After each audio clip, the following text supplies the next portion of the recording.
사도 바울은 디모데후서 3장 1절로 4절에서 말세의 현상을 열거하고 있습니다.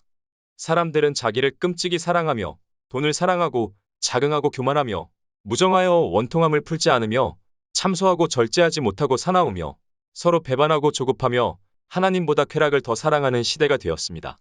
쾌락과 욕구대로 따라주지 않는다고 폭행하고 죽이는 극단적인 자기 사랑에 빠진 시대에 세태를 거슬러 이기주의를 극복하고 이웃을 내 몸과 같이 사랑하는 그리스도인이 필요합니다. 극단적 이기주의. 지난해 서울 한 오피스텔에서 데이트 폭력으로 경찰의 신변 보호를 받던 30대 여성이 전 남친인 김병찬에게 살해를 당했고 온라인 게임을 통해 알게 된 A양이 손절하자 김태현은 앙심을 품고 계획적으로 노원 세무녀를 살해한 사건 등 최근 스토킹 보복 강력 범죄가 연이어 발생하고 있습니다. 지난 9월 15일 서울 지하철 2호선 신당역에서 벌어진 여성 영무원 살인 사건도 철저히 계획된 보복 범죄였습니다. 피해자 B에 대한 스토킹 처벌법 위반 혐의로 기소돼 재판을 받던 전주환은 선고 전날 1시간 넘게 역사 내에서 기다려 범행을 저질렀습니다. 놀라운 것은 가해자들이 반성하고 사죄한다고 하지만 진정성을 느끼지 못한다는 것입니다. 범행 후에 자신의 잘못을 뉘우치기는커녕 오히려 적반하장격으로 분노하고 폭력과 살인으로 반응하는 세상입니다. 말세라서 그런지 이 정도로 세상이 악해졌고 끔찍이도 이기적인 자기사랑에 빠진 자들이 많은 듯합니다. 사도 바울은 이와 같은 말세의 현상에 대해 경고하면서 교회의 타락도 예견해서인지 경건의 모양은 있으나 경건의 능력은 부인하는 자들에게서 내가 돌아서라고 일갈하셨습니다. 경건의 능력은 한마디로 하나님 사랑과 이웃 사랑을 의미합니다. 하나님 아버지 앞에서 정결하고 더러움이 없는 경건은 곧 고아와 과부를 그 환난 중에 돌아보고 또 자기를 지켜 세속에 물들지 아니하는 이것이니라. 히브리서 1장 27절 말씀. 경건은 하나님을 사랑하여 세속에 물들지 않도록 자신을 절제하고 극복하여 이웃을 사랑하는 것을 말합니다.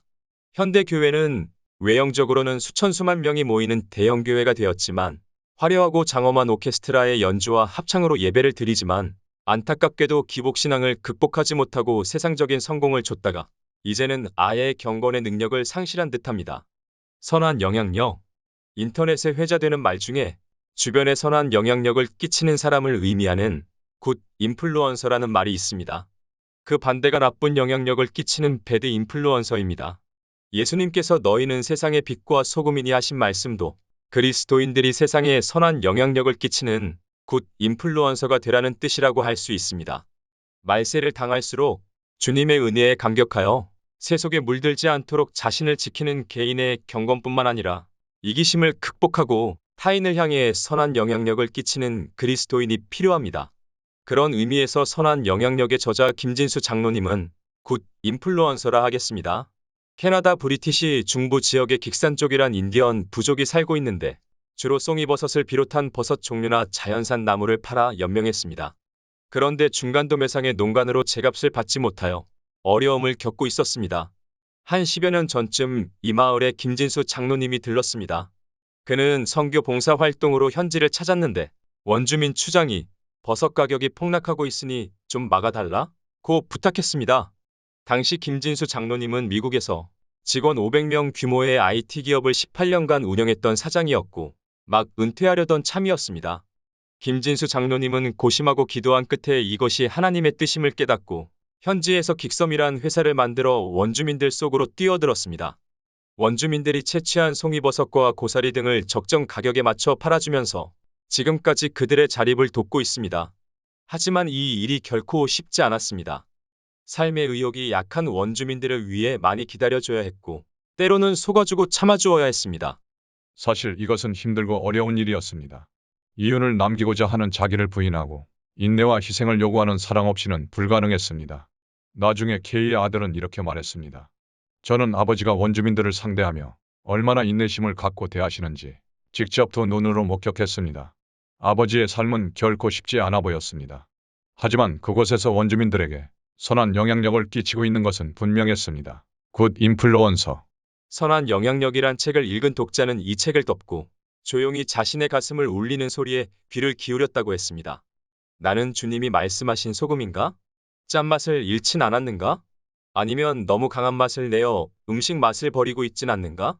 책에 나오는 소금에 대한 이야기는 익히 알던 얘기지만 선한 영향력이라는 말을 읽었을 때 새롭게 다가왔습니다. 소금이 짠맛을 내야만 음식의 맛을 제대로 낼 수 있습니다. 싱거워도 짜도 음식은 제맛을 낼 수 없습니다. 소금은 음식이 필요로 하는 만큼 적당히 스며들어가 음식 고유의 맛을 살려야 합니다. 소금의 존재감은 음식에서 소금 맛을 내게 될 때 드러나는 것이 아니라 음식에 스며들어 음식과 하나가 될 때 비로소 완성됩니다. 그러기 위해서 늘 소금은 음식 옆에 있으면서 음식이 필요로 할 때 기꺼이 쓰일 준비가 되어 있어야 합니다. 바로 이 소금의 역할이 저자가 말하는 선한 영향력의 실체가 아닌가 싶습니다. 성경에서 말하는 그리스도인은 외딴 산속이 아닌 세상 가운데 살면서 빛과 소금의 역할을 감당하는 사람입니다. 어두움이 있기 때문에 빛이 필요하고 음식이 부패하지 않고 제맛을 내기 위해 소금이 필요한 것입니다. 그러나 현실은 어떠한가요? 어두움과 함께 있어야 할 많은 빛이 자칭 빛들로 가득한 조명상사, 즉 교회 안에 박을 떼고 있습니다. 빛들끼리의 교류에만 집착하여 어두워진 세상 속으로 들어가기를 꺼리고 자신의 안위만 구하는 것입니다. 김진수 장로님은 객산족의 유익을 위해 자기를 부인하고 그들 속에 스며들어 선한 영향력을 끼쳤습니다. 누구든지 자기의 유익을 구치 말고 남의 유익을 구하라. 선한 영향력을 끼치려면 자신의 유익을 구하는 이기심을 극복해야만 합니다. 성경은 그리스도인들에게 선한 영향력을 끼치는 굿 인플루언서가 되라고 강조하고 있습니다. 사람 목숨 죽이기를 팔이 죽이듯 하는 악한 세상에 굿 인플루언서가 많이 나타나기를 기대해 봅니다.